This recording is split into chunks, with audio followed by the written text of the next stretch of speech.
E aí, pessoal, depois de 6 meses de atraso devido aos nossos problemas aí com a queda do canal principal, vamos retornando de novo agora, né? Devagarzinho. Eita, o carro do sonho. Não teve dinheiro pro sonho. Depois aí de todo esse atraso e todos esses problemas, a gente vamos dar continuidade ao vídeo dos Aes Sedai específico.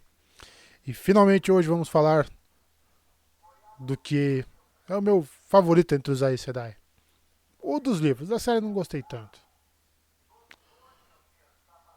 Ishamael, que fazer primeiro aqui uma citação do que ele fala lá no prólogo do primeiro livro, O Olho do Mundo. Isso mesmo, traidor da esperança. Assim alguns homens me chamaram, da mesma forma que o chamaram de dragão. Mas, ao contrário de você, eu aceitei o nome. Eles me conferiram o título para me ofender, mas ainda hei de fazê-los se ajoelharem e o adorarem. O cara já estava bem pilhadão. Essa aqui é uma citação ali do confronto deles já no final da Guerra do Poder, depois da Guerra do Poder, mas que mostra como é que o bicho era sinistro. Então vamos voltar aqui à história dele. Durante a Era das Lendas, o Ishamael se chamava Elamor Tedronai. Ali, assim como todos os outros Aes Sedai que faziam parte do Salão dos Servos, a principal função dele não era como Aes Sedai, mas sim como filósofo. E ele era ali um filósofo, como se diz assim, era para um nichado, uma coisa mais erudita. Só que dentro da área dele ali, ele era muito conhecido a nível mundial. E assim quando... achei a palavra que eu queria falar, esotérico. Quando começou a aumentar ali os efeitos do rompimento ali da prisão do Tenebroso, que houve o colapso da sociedade, os Aes Sedai aos poucos começaram ali a se reunir e teorizar sobre o que estava acontecendo. E foi aí que ele teve ali uma das suas ideias sinistras. Ele teorizou que havia uma disputa desde o começo ali entre o Criador, representando as forças da luz, e o Tenebroso, representando a sombra. Que o Tenebroso teria sido aprisionado, aqui vamos pôr numa outra dimensão, pelo Criador. E o embate entre as forças da luz e a força da sombra era sobre as forças da luz tentando manter o Tenebroso afastado, manter ele na prisão, e por isso manter a criação em si, ou seja, a roda do tempo girando, e o Tenebroso tentando escapar da prisão, adentrar essa dimensão onde existia o universo que a gente conhece como roda do tempo e destruir a roda, desfazer completamente a criação. E a proposta aqui do Elamor Tedronai é que as forças da luz teriam que manter uma constante ali. A cada era que a roda do tempo girasse, eles precisariam lutar contra a sombra, derrotar a sombra para manter a criação. Então, é um ciclo infinito de luta. Porém, o Tenebroso ele só precisava de uma vitória para acabar com tudo. Se ele vencesse, seria a vitória final. Enquanto a luz teria que continuar lutando infinitamente. E a partir desse raciocínio, ele se tornou ali um dos primeiros Aes Sedai a jurar lealdade ao Tenebroso. Só que no caso dele ali tem uma questãozinha a mais, que ele não era um simples Aes Sedai. Os Aes Sedai da Era das Lendas já eram muito mais poderosos em comparação com os Aes Sedai que a gente tem na Terceira Era, principalmente comparando a questão das mulheres ali, que tem uma outra questão envolvida. Porém, já entre os Aes Sedai da Era das Lendas, ele já era o mais poderoso. Ele era um dos 3 mais poderosos que já existiam naquela época. Então, era ele, o Lews Therin e mais um outro Aes Sedai ali. E ele e o Lews Therin basicamente dominavam o topo. Só que aqui durante a sociedade continuava ali naquela divisão e o conflito só aumentando. Porém, quando ele anunciou que havia mudado para o lado da sombra, ele não fez ali na surdina. O salão dos servos dos Aes Sedai estavam se reunindo e discutindo essa questão de como acabar com aquelas revoltas, como resolver a situação e voltar a sociedade para a situação normal. Porém, o Elamon Intedronai foi durante uma dessas reuniões e anunciou para todo mundo ali que o Tenebroso ia se libertar e que a guerra iria assolar o mundo inteiro. Então, o caos ia se instalar ali, querendo eles ou não. Como ele já era muito famoso e a opinião dele ali era considerada, imediatamente começou a expandir muito mais as revoltas que já tinham acontecendo e a situação degringolou ainda mais. A partir desse momento, foi que os seus antigos colegas Aes Sedai lhe deram o nome de Shamael, que na tradução fica o traidor da esperança. Logo em seguida começou a Guerra do Poder, que daí foi o conflito em larga escala mesmo e a divisão completa entre as forças da luz e as forças da sombra e um conflito em escala mundial. Durante esse conflito, ele não foi escolhido ali como um líder, como se diz, não um líder oficial, porém, como ele era o mais poderoso dos abandonados, ele acabou detendo o título de liderança de fato das forças das sombras. Então ele era ali o chefão de fato. E nesses confrontos ali, ele sempre antagonizou o Lews Therin Telamon.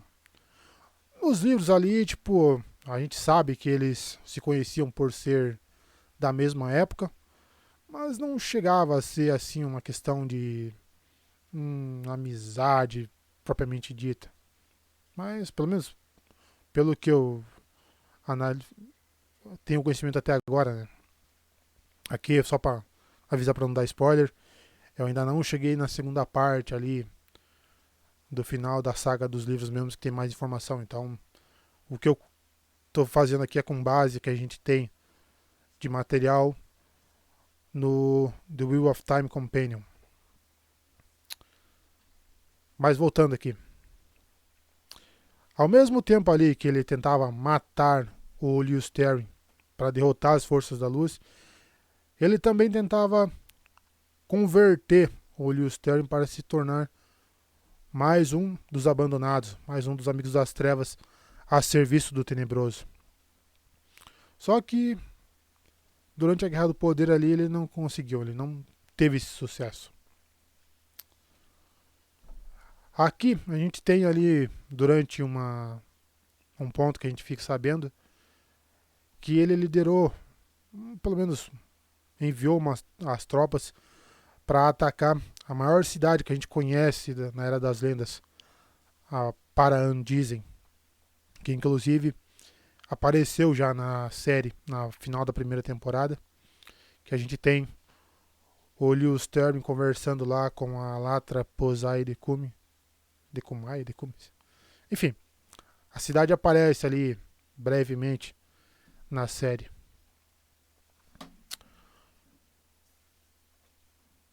Aqui, uma outra questão também que a gente tem do Ishamael é que, como a Aes Sedai ele tem acesso à fonte verdadeira, a saidin, porém, quando ele passa para o lado da sombra e se torna um dos abandonados, ele também recebe permissão de usar o poder verdadeiro, que é a fonte de energia que vem do tenebroso. Só que saidin já vicia, o poder verdadeiro vicia muito mais. E o uso exagerado do poder verdadeiro começa a causar efeitos colaterais visíveis no corpo da pessoa que canaliza. Na série, a gente já viu lá a Lanfear com o Saa, que é aquelas manchas pretas no olho, que apareceu nela agora na segunda temporada. Nos livros, a gente tem o Ishamael é o que tem mais resultados desses efeitos no corpo. O Saa dele, ele usou tanto o poder único que o Saa provocou o efeito das cavernas de fogo, que transformaram tanto os olhos quanto a boca dele em chamas. Então a forma física dele foi alterada definitivamente. Aqui agora já pulando para a fase final da Guerra do Poder, que é quando tem o ataque a Shayol Ghul. O Ishamael estava nessa reunião com os abandonados, no momento em que o Leoster e os 100 companheiros selam a prisão e trancam o Tenebroso dentro de Shayol Ghul, ou mantém eles ali naquele estado de dormência. Porém, aconteceu alguma coisa curiosa com o Ishamael em específico. Alguns dos abandonados eles foram trancados em Shayol Ghul em níveis diferentes. Então, os que estavam no nível um pouco mais profundo do selo permaneceram completamente paralisados aos efeitos da passagem do tempo. Então, eles mantiveram ali a forma física e envelheceram quase nada durante todos os 3.000 anos que se passaram, 3 ou 4.000 anos que se passaram ali. E aqueles que estavam na parte mais superior ali, que acabaram tendo um efeito de passagem do tempo, acabaram tendo o corpo deteriorado. Ficaram quase como zumbis. Mas o Ishamael aconteceu uma coisa estranha, que ele teve um efeito diferente. De alguma forma, ele não foi completamente selado, mas também não ficou solto. A gente teve ali o momento do ataque a Shayol Ghul e transcorreu algum tempo. Durante esse tempo já começou o efeito da mácula de saidin nos Aes Sedai homens, e eles começaram a destruir o mundo, que é o evento que a gente conhece como a ruptura do mundo. Então, eles começaram enlouquecidos a usar o poder ali de forma descontrolada e começaram a destruir completamente e alterar toda a paisagem do mundo. O Leoster não foi diferente, ele enlouqueceu e, mesmo tendo conseguido retornar à casa ali, ele acabou matando a família inteira dele, a mulher, os filhos, os empregados. E foi aí que ele recebeu a alcunha de Leoster Fratricida. Só que aqui a gente já tem um evento estranho. Isso já foi depois do momento que foi selado Shayol Ghul, e de alguma forma o Ishamael aparece ali pro Leoster ainda. Ele confronta o Leoster, tentando fazer ele se recordar ali do que ele fez, zombando dele. Essa parte a gente tem lá no prólogo de O Olho do Mundo. Então é o primeiro capítulo, vamos dizer assim, do primeiro livro do Olho do Mundo. E quando ele percebe ali que o Leoster está completamente enlouquecido e não consegue nem concatenar as ideias, ele usa o poder verdadeiro para curar a insanidade do dragão. Só que quando ele faz esse processo de cura ali, ele causa uma dor intensa no Lewis Terry, ao mesmo tempo que o Lewis Terry consegue se recuperar a sanidade ali e consegue compreender o que ele havia feito. Daí tal, tem a conversa deles, tal, o Lewis Terry fica tomado de pesar ali e vê que compreende tudo que ele fez, como que ele assassinou a família inteira dele. E daí ele se usa o portal. Portal? E se transfere. Ele viaja, agora sim.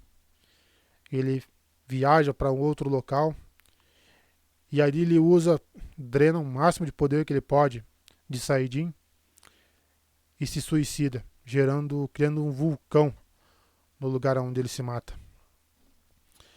Esse vulcão é o que ficou conhecido como o Monte Dragão. O Ishamael também acaba ali, ele faz a viagem e tal, porém ele fica observando de um ponto aonde, quando o Lewis Terry se mata, o rio ali, a parte física do terreno é alterado, e nessa alteração do fluxo da água forma-se uma ilha. O Ishamael fica ali em pé olhando o lugar onde o Lewis Terry se matou e ele fica super furioso ali. Só que ele sabe que, apesar do Lewis Terry ter se matado, devido ali à natureza da roda do tempo ficar jogando as almas deles ali, para reviver as vidas de novo e continuar o confronto entre luz e sombra, ele sabe que em algum momento o Lewis Terry vai renascer, vai ser o renascimento do dragão. Aqui um ponto, esse ponto específico ali, aonde ele fica observando a ilha, é conhecida como,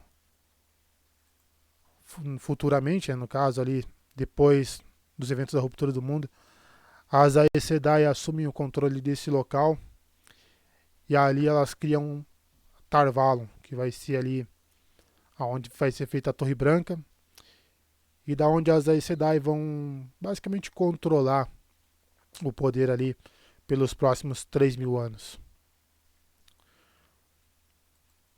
Aí continuando, depois desses eventos ali da morte do Lewis Terry, o Ishamael ele achou que foi o único ali que escapou do selo da prisão do Tenebroso, né? Ele achou que tinha ficado livre. Só que ele começou a vagar pelo mundo ali, vendo o que tinha acontecido, vendo todo o caos e destruição causado pelos homens Aes Sedai, que estavam mudando completamente, reconfigurando os continentes do mundo. Mas com o tempo ali, o corpo dele começou a desvanecer e ele foi sumindo devagar. Porém, antes que ele sumisse completamente, algumas pessoas ali que eram contemporâneos dele durante a Era das Lendas, né, acabaram reconhecendo ele e fazendo registro disso. E um desses historiadores ali foi um Ogier.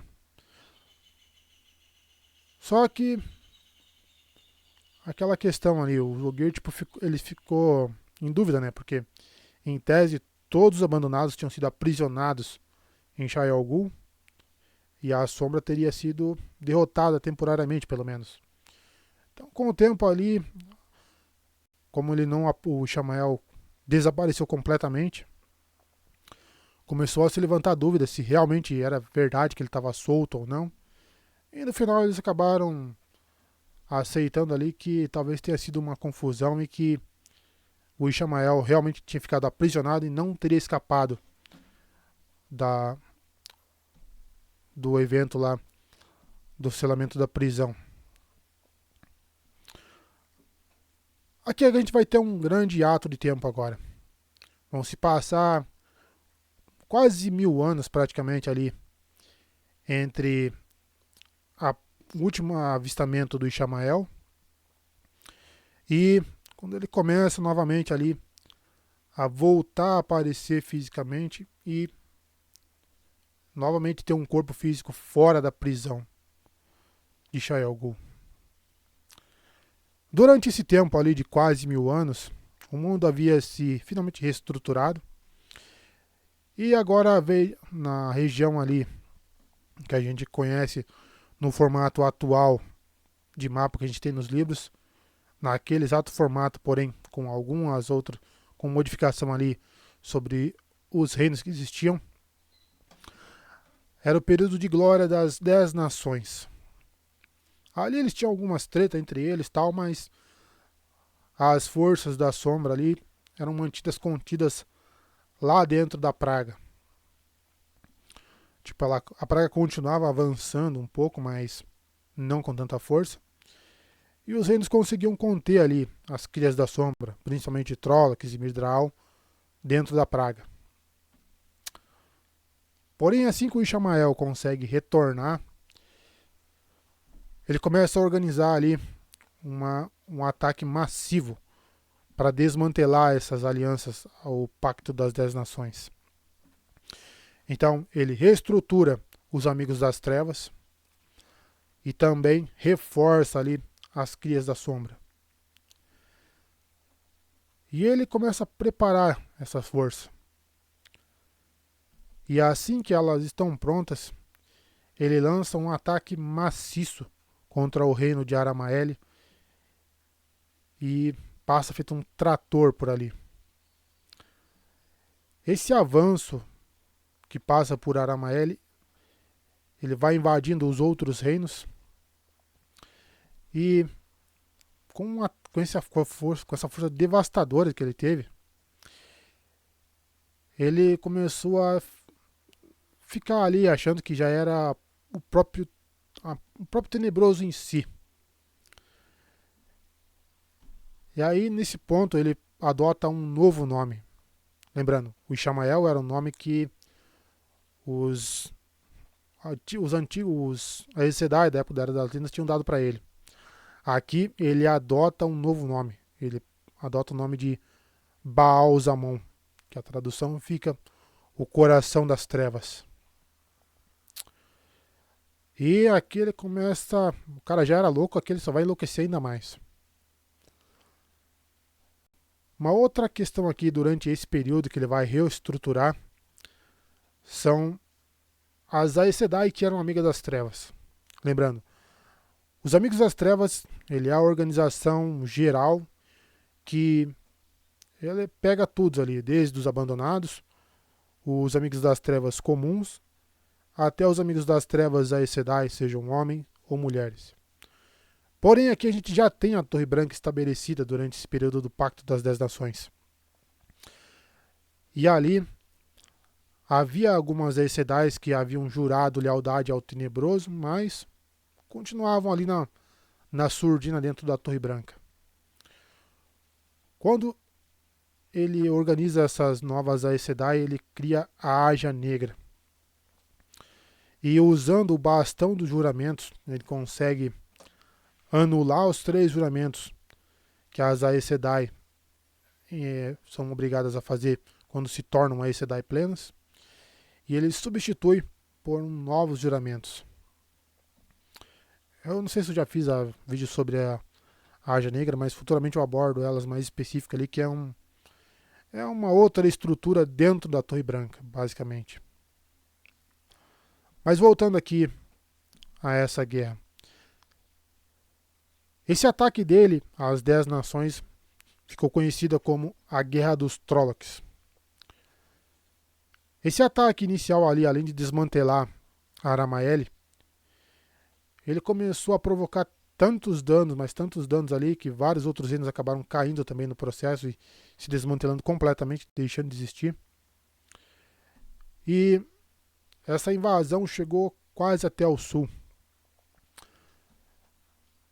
Ali, aqui a gente tem também o reino de Manetheren, que foi ali um dos últimos a resistir contra o avanço dos Trollocs. Porém, acabaram sendo derrotados. E o último rei de Manetheren, ele é morto lá na região onde, nos livros ali, a gente vai ter a vila de Campo de Aemond. Se eu não me engano, acho que era Aemond o nome dele. Alguma coisa assim, né? A cabeça às vezes dá uma esquecida. Mas enfim, o último rei ele morre na vila onde a gente conhece como Campo de Aemond atualmente.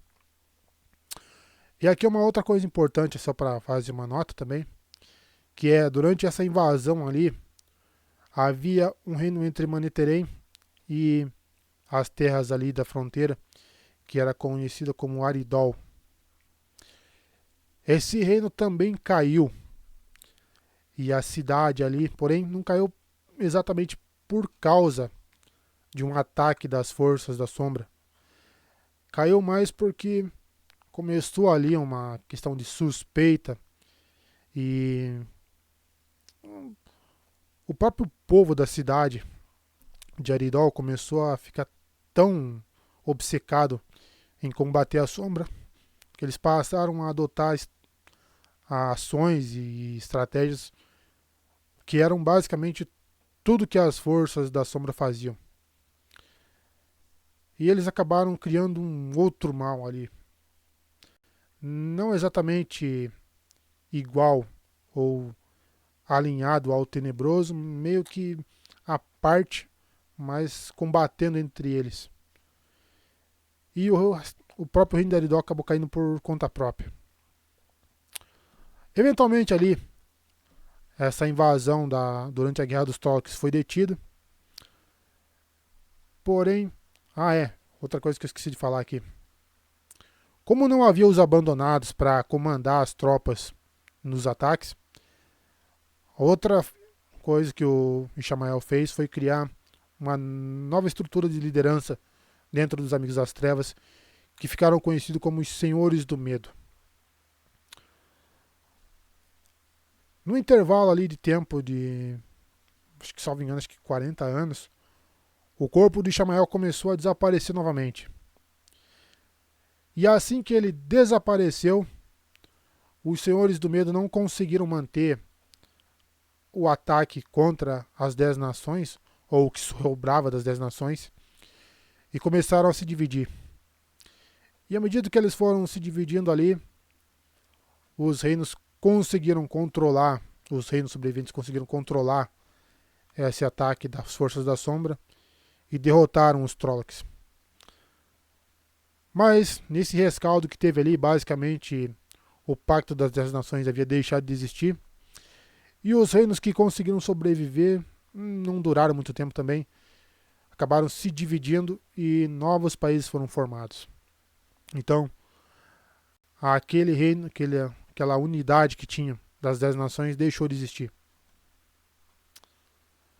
Agora, mais 1000 anos se passam de novo, desde o desaparecimento do Ishamael, ou Baal Zamon. E agora a gente já salta lá para o período do Arthur Asa de Gavião. O Arthur Asa de Gavião já apareceu também na série, no final da segunda temporada agora, da Roda do Tempo, como um dos heróis da trombeta. Enfim, quando o Ishamael volta a tomar a forma física de novo, o Arthur Asa de Gavião ele já era o rei de todas as terras ocidentais ali. Ele havia unificado as terras ocidentais todas sob seu comando. Porém, ele já tinha tido algumas tretas ali com as Aes Sedai, então já estava meio com suspeita ali com elas. E o que o Ishamael fez? Ele adotou o nome de Jawin Moerad. Aqui uma outra questão. Apesar do rosto do Ishamael já estar dessa forma aqui, com esses efeitos das cavernas de fogo, basicamente isso aqui, ele consegue usar o espelho de brumas. Esse aqui foi o que apareceu na série também. Ele consegue usar o efeito do espelho de brumas para modificar o rosto e conseguir assumir qualquer aparência. Os Aes Sedai que dominam esse tipo de tessitura conseguem fazer isso. Então, ele conseguia se disfarçar ali e se infiltrar onde ele queria. Então, adotando o nome de Jawin Moerad, ele consegue entrar na corte do Arthur Asa de Gavião e com o tempo ele vai ascender, aliás, com o tempo não, né? Muito rápido ele consegue ascender dentro da corte e subir até o nível de conselheiro do rei. E quando ele chegou ali à posição de conselheiro do rei, ele começou a encher a cabeça do Arthur Asa de Gavião de Caraminhola contra as Aes Sedai, até convencer ele a fazer um cerco na Torre Branca e expulsar todas as Aes Sedai de posição de poder dentro do reino e colocar um prêmio na cabeça das Aes Sedai que se recusassem a jurar lealdade ao Arthur Asa de Gavião.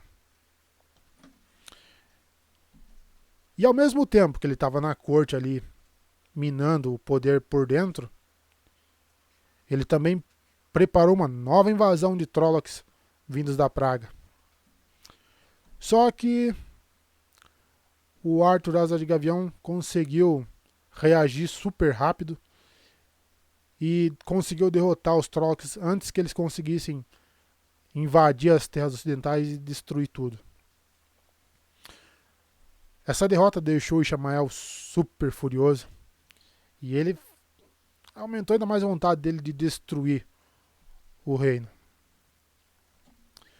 Em 994, o Arthur Asa de Gavião ele fica muito doente e como ele suspeitava das Aes Sedai ali, ele se recusou a ser curado e acabou morrendo. Lembrando, ali por volta de 992, 93, 992, 993, um dos filhos do Arthur de Asa de Gavião, ele lidera uma frota viajando para oeste, e essa frota consegue chegar no continente de Xianshan, e depois de travar uma guerra ali, eles conseguem conquistar todo o continente de Xianshan, fundando o Império de Xianshan, que a gente vai conhecer no futuro, que também já apareceu na série. E, se não me engano, acho que uma filha ou o filho dele viaja para o leste com uma outra frota, com a mesma intenção também, porém de conquistar as terras conhecidas como Shara. A frota do leste, pelo jeito, não deu boa, que a gente não tem conhecimento do que aconteceu lá, mas basicamente, pelo jeito, falharam. Mas voltando ali, em 994, o Jawin Moerad ainda estava ali dentro da corte. Porém, o pessoal já começou a suspeitar ali que, apesar dele estar ali há mais de 20 anos já, ele não aparentava nenhum sinal de envelhecer, não mudava o corpo dele. E todos ficavam com medo porque o cara era muito temperamental. Então, tinha umas explosões de temperamento ali que todo mundo temia ele. E outra coisa também, tinha aquela questão de, ao mesmo tempo que o cara tava lá, daqui a pouco desaparecia, sumia, ficava um tempão sumido, daqui a pouco voltava do nada e ninguém sabia onde que o cara tava. E ali, basicamente 40 anos depois dele ter voltado a surgir, o corpo dele começou a se esvanecer e ele desapareceu de novo. Aqui novamente a gente tem um transcorrer de tempo ali na faixa de quase 1000 anos de novo. E agora a gente vai entrar nos eventos aqui que transcorrem antes dos eventos do começo da série principal, que algumas coisas ali são abordadas também na Nova Primavera. A gente tem conhecimento que por volta de 970 da Nova Era, ele começou a novamente retornar à forma física e se manifestar no mundo. E ali ele já percebeu que, pelo visto, os selos estavam enfraquecendo e que o dragão havia renascido. E tinha. Na Torre Branca, a Aes Sedai, que era o trono de Amelin, era a Tamra Ospenia, e ela foi uma das que presenciaram a profecia da Guitarra Amoroso de que o dragão havia renascido ali justamente no ano de 983. Pô? Não, eu tô confundindo, desculpa. O dragão havia renascido. No ano 979, a, a Tamara Ospen ali, que já estava procurando pela criança que era o dragão renascido, ela e todo o grupo que ela tinha confiado ali para fazer essa busca da criança acabaram sendo capturadas. No caso dela especificamente, ela foi capturada, interrogada sob tortura e depois foi morta pela Aja Negra, que descobriram ali o motivo dela estar enviando as Aes Sedai, o grupo de Aes Sedai ali, em busca dessa criança. As Aes Sedai da Aja Negra ali, elas organizaram uma série de perseguições a todas as crianças que haviam nascido naquela época e começaram um morticínio. A líder na época da Aja Negra, que a Aja Negra tem uma estrutura própria separada, foi ela que deu essa ordem de que a criança fosse capturada e morta. Só que o Ishamael, ele, ao mesmo tempo que ele queria o dragão morto, ele também queria trazer o dragão para o lado da sombra. Então ele ficou super furioso quando essa mulher deu a ordem de assassinato da criança. E o que ele fez foi capturar essa mulher e de alguma forma trancar ela dentro de um terangreal dentro da Torre Branca. E as outras Aes Sedai que conseguiram ver ali só conseguiram ver ela agonizando durante 10 dias, gritando em desespero, mas ninguém conseguiu tirar ela de dentro do terangreal.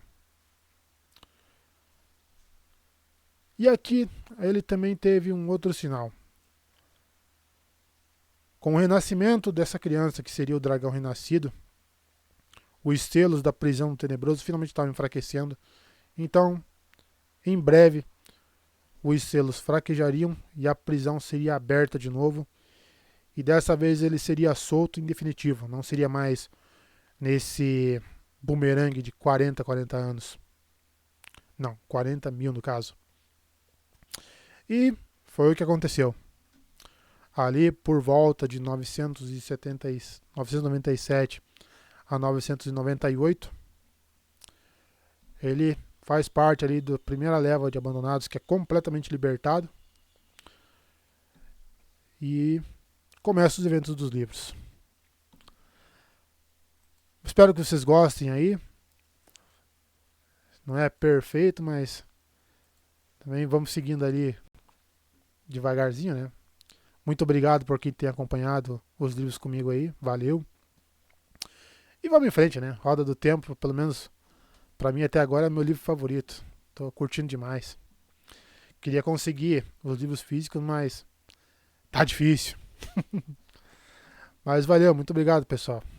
Se alguém assistiu até o final aí, mete o dedo no like pra dar uma força pra gente aí. E vamos em frente. Que vem a terceira temporada. E vamos continuar. O próximo agora, vamos abordar ali o vídeo do Deimar da Roda do Tempo. O Ravin. Valeu, um abraço aí.